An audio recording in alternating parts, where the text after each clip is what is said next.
and 3 have lost separate High Court cases over caps on the amount of mobile spectrum any network can control, a move which opens the door for long-awaited 4G and 5G auctions.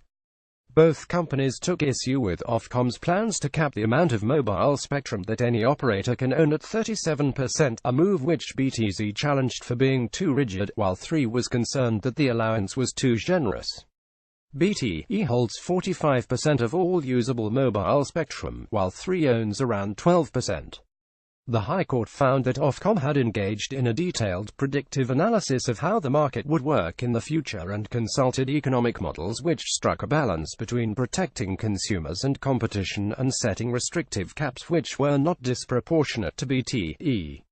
The balance exercise was sound, the High Court found following a 3-day hearing earlier this month. Ofcom welcomed the ruling, which had delayed its auction of airwaves to support the expansion of 4G and 5G in the UK. A spokesman for Ofcom said, "We welcome the High Court's judgment. Our priority has always been to release these airwaves as soon as possible so customers can get more reliable mobile phone reception. We'll now proceed with the auction as quickly as possible." Ofcom's cap means BTE will not be able to bid for spectrum in the 2.3 GHz band, and Vodafone can bid for a maximum 160 MHz of spectrum across both the 2.3 GHz and 3.4 GHz bands. But it will not be forced to divest any part of its mobile spectrum, as the regulator expects that its market share will be diluted over time as new spectrum is auctioned off in the coming years. However, 3 is currently seeking permission to appeal against the ruling. "We are disappointed by the initial ruling of the court, as a fairer distribution of spectrum is vital for UK consumers and the digital economy," 3 said. Ofcom does not expect 5G to roll out in the UK until 2019-20 at the earliest, so this will have no impact on the delivery of this new technology. But Ofcom said 3's potential appeal risked pushing back the auction date.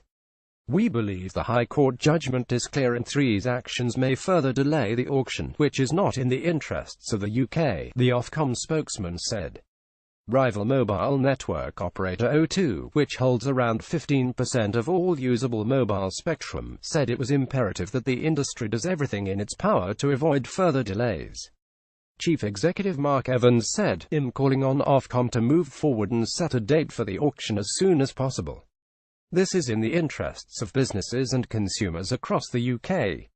Some of the frequencies can be used immediately to improve customer experience, boost investment in digital connectivity and deliver economic growth. There is simply no time to waste."